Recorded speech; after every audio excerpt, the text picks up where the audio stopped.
Welcome to this session. We are delighted to be here as newcomers to CAP. My name is Shaaron Leverment. I'm the current CEO at the UK Association for Science and Discovery Centres, and I also run a number of programmes, including Explore Your Universe, operating across UK science centres, and involved in a EU Horizon 2020 programme, Our Space, Our Future, working with European space education outreach organisations. Both involve participatory methodology, such as co-development of content. Both work with a multiple interactions model to build trust with partners and participants, and both have a robust evaluation strategy to uncover what needs to change to truly involve children and their families who currently don't walk through the doors of science centres and don't feel that science is for them. So I'm going to speak a little about the vision, what we put in place, and then I'll pass to Dr. Jen DeWitt to talk about the reality. And we've known for a while that our science engagement practices have been unconsciously or consciously excluding sections of society.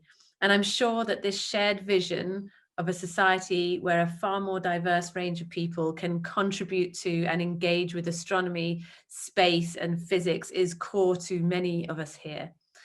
The extensive review work and audience development work, particularly from Our Space, Our Future, surface some key themes that I'm sure you'll all know well.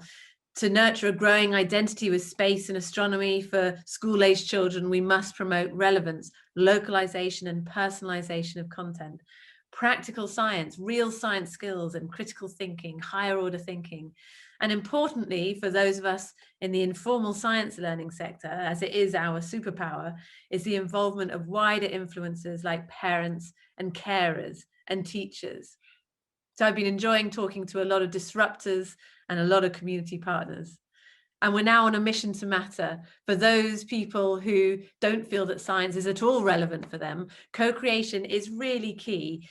It is incredibly hard, but it is incredibly powerful to enable meaningful and relevant and respectful experiences where their knowledge and lived experience is valued and welcomed and included.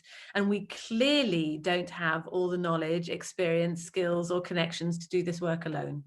We have to work in trusting partnerships right from the conception and the proposals for funding for the programs.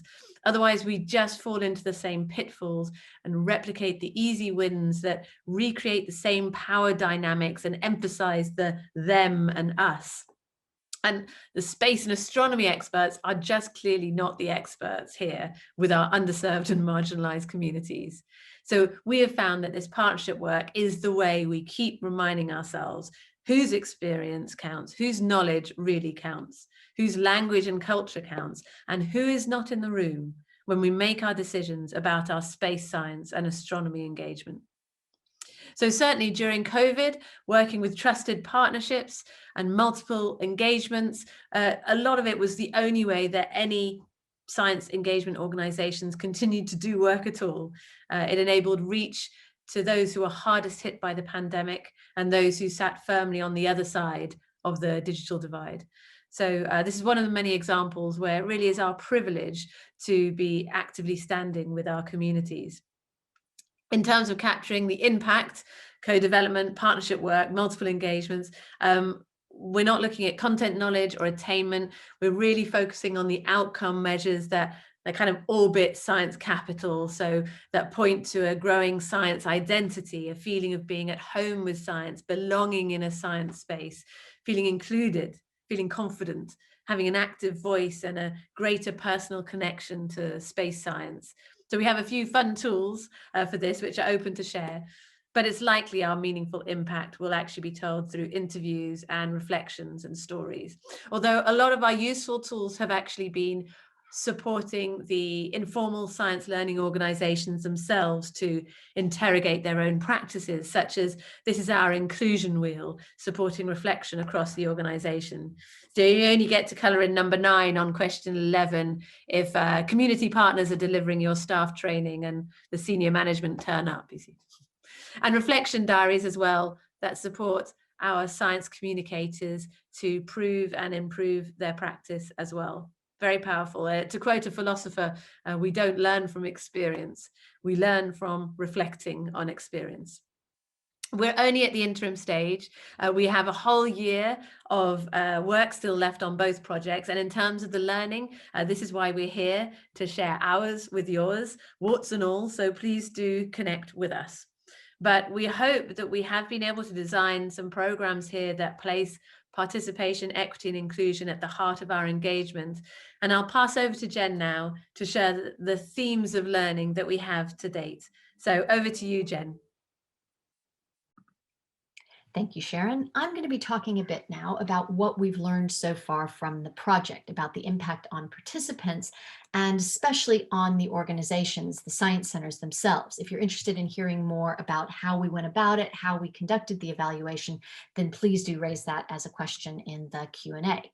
So in terms of what we've learned about the impact on participants, we saw increased confidence, increased sense of agency, greater levels of comfort with science experiences, and even some content learning. And what seems to have facilitated these impacts are what we were terming strategies for engagement, strategies for engaging with these audiences. And they included, among other things, having an end product to the session, that the sessions and the activity were geared towards, fitting in with the existing provision and aims and sort of direction of travel of the community partners they were working with, having flexibility and adaptation in terms of logistics, in terms of the activity itself, the direction it may take, and in terms of the expectations of any session, not trying to cover too much, having backup plans, and really, though, being able to be responsive and change things in the moment when that sort of thing came up and was needed. Another thing that really helped was having consistent science center staffing, the same people turning up week after week, and really respecting and valuing the expertise that the community partners bring. And that was really, really important.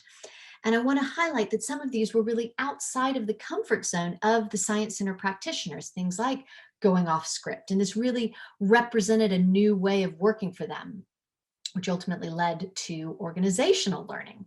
And so among the things that they learned really was that to have these participant impacts, the relationship with the community partners who are trusted by the people that we were aiming to reach is absolutely key. And so a lot of the project then really was about partnership development. It was critical before we could even begin to consider engagement and what that might look like. And the organizations have spent a lot of time, the science centers in particular, have spent a lot of time developing an understanding of what co-development looks like in this context.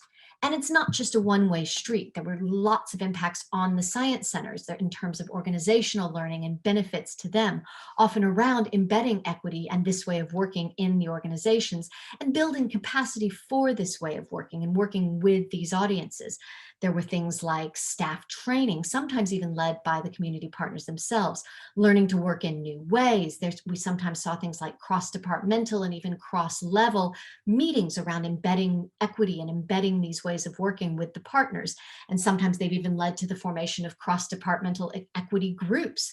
So fundamentally, we were starting to see some shift in organizational structures to ones that were really able to support this way of working, these new ways of working, and really ultimately leading then to more equitable organizations putting equity at the core of what they do and embedding these practices that we were seeing in Explore Your Universe. And besides being the right thing to do, this sort of thing, we believe, is going to be really critical for their very survival.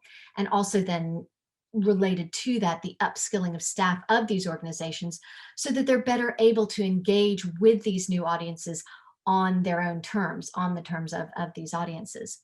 So in a nutshell, we really kind of have been summing it up in a bit of an equation, which is engagement plus relationship equals impact on the participants and the audiences and on the science centers themselves.